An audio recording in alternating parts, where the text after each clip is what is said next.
একদিন সন্ধ্যাবেলায় অঞ্জলি বাথরুমে স্নান করছিল এবং তার সৎ ছেলে বিশাল তাকে লুকিয়ে লুকিয়ে দেখছিল।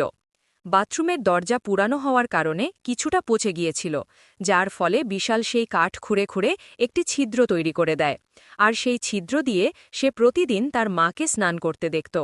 এভাবেই কয়েক মাস কেটে যায় এবং অঞ্জলির এই বিষয়ে কোনো খবর ছিল না যে তার নিজের ছেলেই তাকে চুরি করে দেখছে।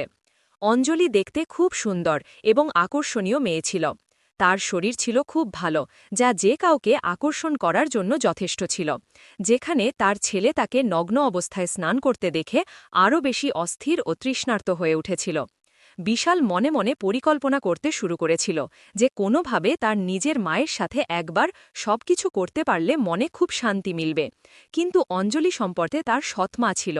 তার বাবা এখন এই দুনিয়ায় ছিলেন না, কোনো গাড়ি দুর্ঘটনায় তার মৃত্যু হয়েছিল। তাই সে সরাসরি তার সাথে কিছু বলতে পারত না।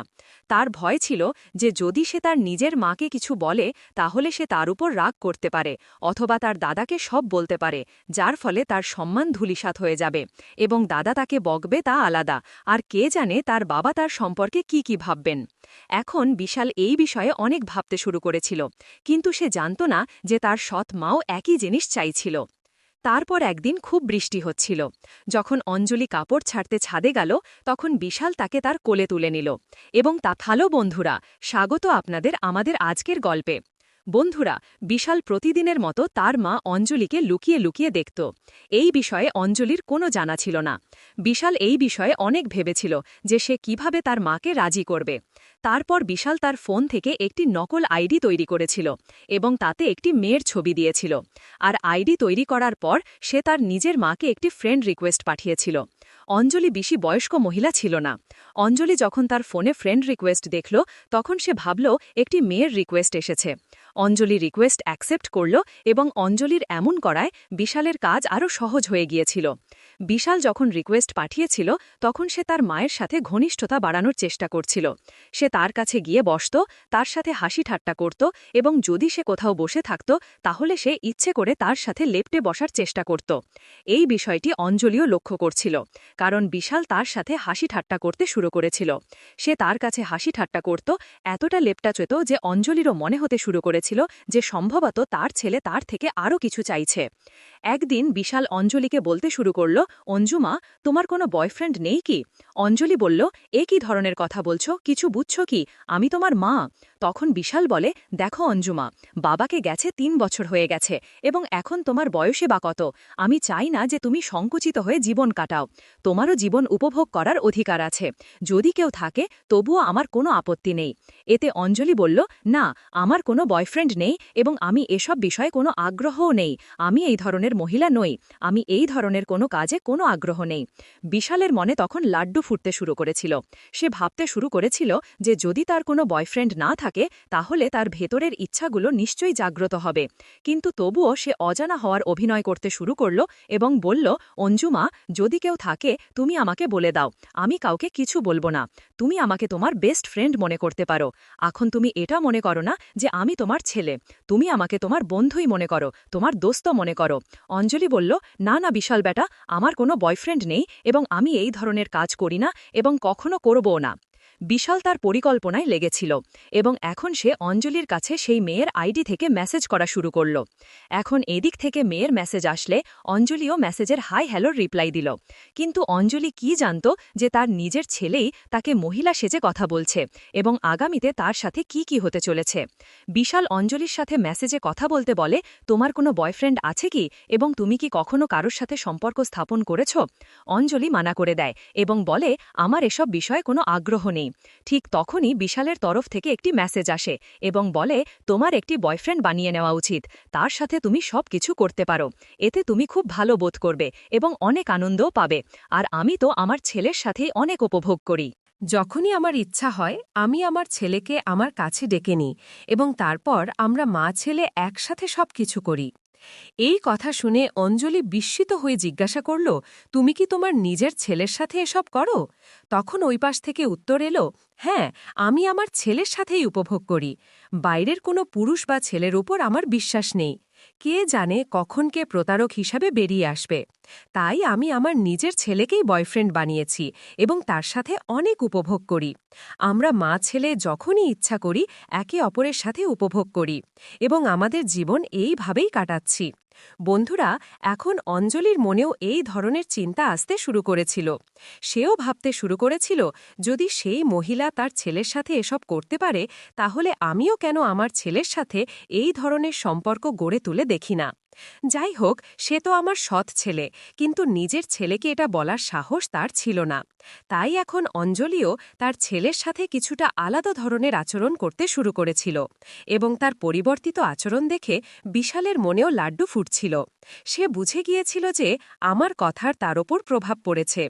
অঞ্জলিও এখন বিশালের কাছে এসে তাকে বলতো, জানাতো, তার সাথে ভালো ভালো কথাও বলতো, হাসি খুশিও শুরু করেছিল।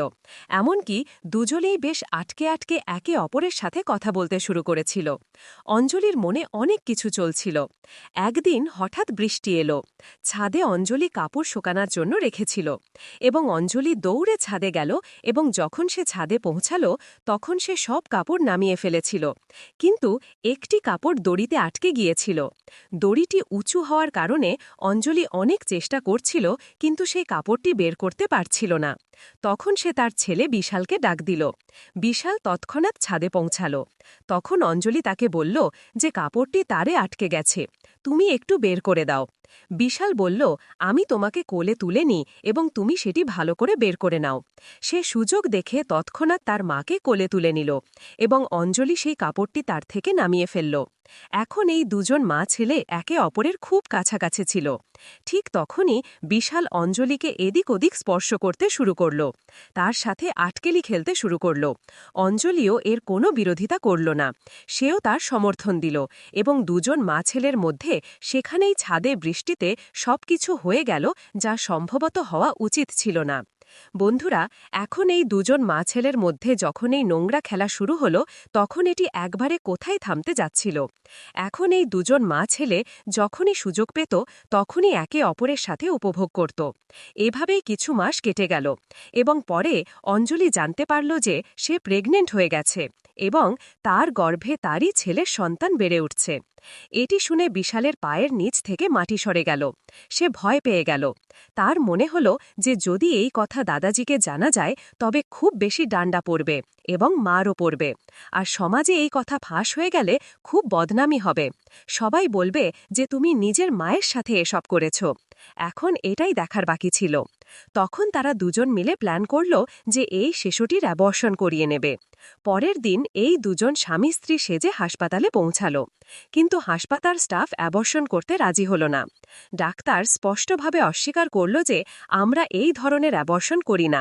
এটি শুনে দুজন মা ছেলে বেশ টেনশনে পড়ে গেল। এই দুজন মা ছেলের কাছে তাদের জীবন মৃত্যুর চেয়েও খারাপ লাগছিল। ওদিকে বিশাল ভিতরে ভিতরে কষ্ট পাচ্ছিল। তার মনে হচ্ছিল যে যদি এই কথা সবাই জানতে পারে তবে সমাজে তার ইজ্জত নষ্ট হয়ে যাবে এবং সে কারো সামনে মুখ দেখানোর যোগ্য থাকবে না। কোনোভাবে আমাকে আমার ইজ্জত বাঁচাতেই হবে। এখন এই লোকেরা একে একে অনেক জায়গায় চেষ্টা করল। যতদূর তাদের পরিচয় ছিল সেখানে তারা চেষ্টা করল, কিন্তু অ্যাবর্শনের জন্য কোনো হাসপাতাল রাজি হল না। যেখানেই তারা যেত প্রতিটি হাসপাতাল বলতো যে তুমি অন্য কাউকে নিয়ে এসো, তোমার বাড়ি থেকে কোনো সিনিয়র বা বড় কাউকে নিয়ে এসো। দিন কেটে যেতে লাগল। বিশাল এখন মনে মনে খুবই বিরক্ত হতে শুরু করেছিল এবং রেগে যেতে শুরু করেছিল। তখন বিশাল একটি প্ল্যান করল এবং তার মাকে বলল যে তুমি কাল আমার সাথে একটি নতুন জায়গায় যাবে, সেখানে আমি তোমাকে নিয়ে যাব। সেখানে তোমার অ্যাবর্শনও হয়ে যাবে এবং সহজেই আমরা এই সমস্যা থেকে মুক্তি পাব। অঞ্জলি পরের দিন বাড়ি থেকে পার্লার বলে বেরোল। কিছুক্ষণ পর বিশালও কলেজ বলে বেরিয়ে গেল। কিছু দূর গিয়ে দুজন মা ছেলে মিলিত হল। বিশাল অঞ্জলিকে বাইকে বসালো এবং তাকে জঙ্গলের দিকে নিয়ে যেতে লাগল। যখন তারা জঙ্গলের দিকে যাচ্ছিল তখন অঞ্জলি তাকে জিজ্ঞাসা করল যে এই পথ তো জঙ্গলের দিকে যাচ্ছে, আমরা কোথায় যাচ্ছি? তখন বিশাল বলল, চিন্তা করো না, যে হাসপাতালটি আছে তা একটু ছোট এবং এই জঙ্গল পার করলেই সামনে একটি হাসপাতাল আসবে। সেখানেই আমি তোমার অ্যাবর্শন করিয়ে দেব এবং সেখানেই আমাদের এই সমস্যার মূলও শেষ হয়ে যাবে। জঙ্গলের মাঝে তারা পৌঁছে গেল এবং একটি ধ্বংসাবশেষের মতো বাড়ি দেখা গেল। বিশাল সেখানেই গাড়ি থামাল এবং অঞ্জলিকে বলল, এখানেই নামো, ডাক্তার সাহেব এখনই আসছেন, এখানেই তারা আমাদের নিয়ে যাবে। দুজন সেখানেই বসে রইল। তখন বিশাল তাকে বলতে শুরু করল, এখন তো অ্যাবর্শন হতে চলেছে, তাহলে কেন আমরা আর একবার এনজয় করি না?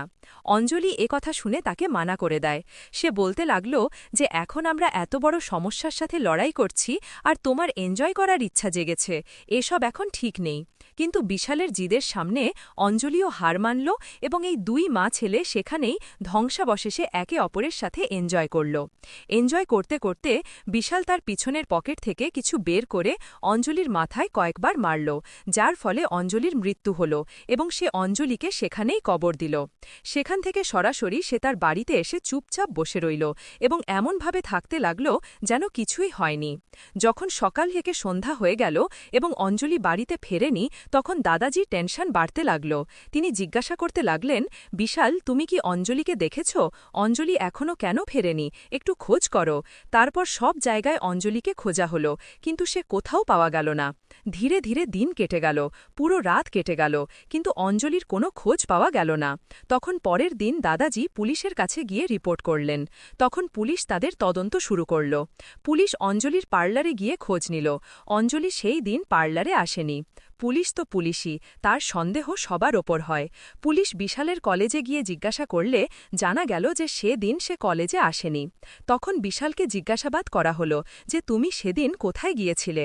তখন বিশাল বলল, আমি কলেজ পর্যন্ত গিয়েছিলাম, কিন্তু আমি ফিরে এসেছিলাম, আমি কলেজের ভিতরে যাইনি।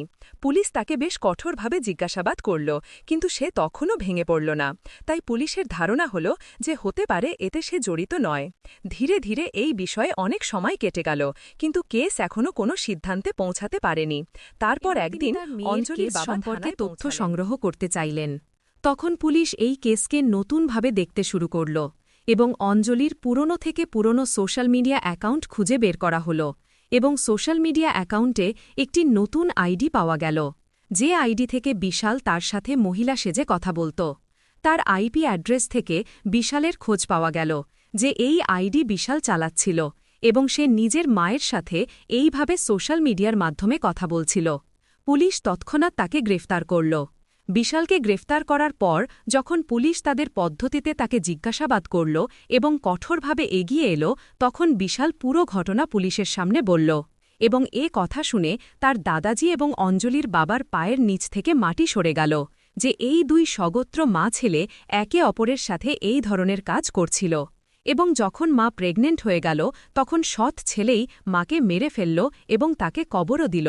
বন্ধুরা, এই গল্পের উদ্দেশ্য কারও অনুভূতিতে আঘাত করা নয়, কোনো ধরনের অনৈতিকতা বা অশ্লীলতাকে উৎসাহিত করা নয়। এই গল্প একটি বার্তা হিসাবে সমাজকে সচেতন করার জন্য বলা হয়েছে, যাতে মানুষের মধ্যে সচেতনতা ছড়িয়ে দেওয়া যায়, মানুষ যাতে জানতে পারে যে সমাজে কী ধরনের অপরাধ ঘটছে। তাহলে বন্ধুরা, আজকের গল্প কি কেমন লাগল? যদি ভালো লাগে তাহলে দয়া করে ভিডিওটি লাইক করুন, কমেন্ট করুন এবং চ্যানেলটি সাবস্ক্রাইব করতে ভুলবেন না। ধন্যবাদ।